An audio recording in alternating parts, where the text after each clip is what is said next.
টিভিওয়ালাদের নেতা, টিভিওয়ালার নেতা বানিয়েছে। আমি আর তো কিছু করার না এখানটায়।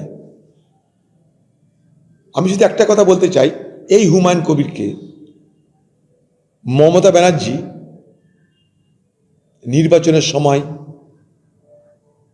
ব্যবহার করেছিল আমাকে হারানোর জন্য। সারা মুর্শিদাবাদ জানে। নির্বাচনের আগে মমতা ব্যানার্জির এই হুমায়ুন কবিরকে দিয়ে পুলিশ হুমায়ুন কবির মিলে শক্তিপুরে দাঙ্গা করেছিল রামনবমীর দিন। সেই দাঙ্গা করার পর হুমায়ুন কবির সগর্বে বলেছিল, সদর্পে বলেছিল সংবাদ মাধ্যমের সামনে, মুর্শিদাবাদে 70% মুসলমান, 30% হিন্দু। মনে করলে মুসলমানরা হিন্দুদেরকে গঙ্গায় মেরে ভাসিয়ে দিতে পারে। সেই ছোট্ট ক্যাসেটটা সংবাদ মাধ্যমের প্রচার সঙ্গে সঙ্গে আইপ্যাকের লোকরা সেটাকে কালেক্ট করে হিন্দু গ্রামে গ্রামে ছড়িয়ে দিল আরো বেশি করে প্রচারের জন্য। Intensive campaigning. বক্তব্য কি? এই সময় হিন্দুরা এক হও, বিজেপি জিতবে, তাই অধীর চৌধুরীকে ভোট দেওয়া নয়। বাঁচতে গেলে, মুসলমানদের হাত থেকে বাঁচতে গেলে হিন্দুরা এক কাট্টা হতে হবে। আমার বিরুদ্ধে যিনি প্রার্থী ছিলেন ক্রিকেটার, তিনি মুসলমান ছিলেন, তাই মুসলমান ভোট তো পাওয়া যাবেই। হিন্দু ভোটে আঘাত হানো যাতে অধীর চৌধুরী হারে।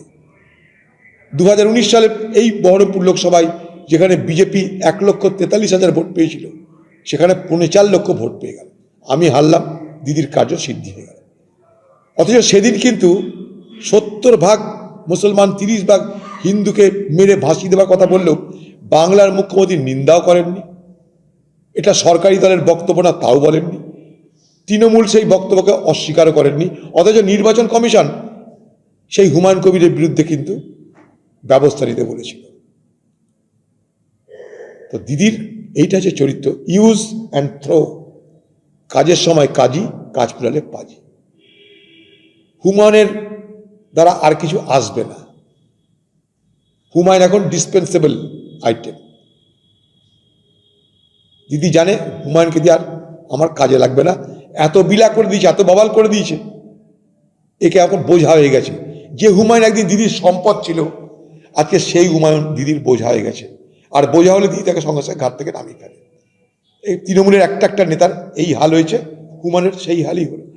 এবার সে কি করবে না করবে, বাবরি মসজিদ বানাবে না সে দিদির মতন আবার জগন্নাথকে, যেমন দিদি উড়িষ্যা থেকে উঠিয়ে নিয়ে বাংলায় চলে এলো, দিদি আর দিদির দেখা দেখে আবার হুমায়ুন কোত্থেকে কাকে নিয়ে আসবে জানি না।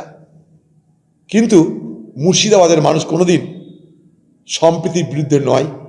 মুর্শিদাবাদের মানুষ কোনোদিন সাম্প্রদায়িক ঐক্যের বিরুদ্ধে নয়, ছিল না। আজও যে মসজিদের কথা বলা হচ্ছে, সেই মসজিদ নিয়ে মুর্শিদাবাদের মানুষের বিন্দুমাত্র হেলদোল ছিল না, এতটুকু হেলদোল ছিল না। আমি বলছি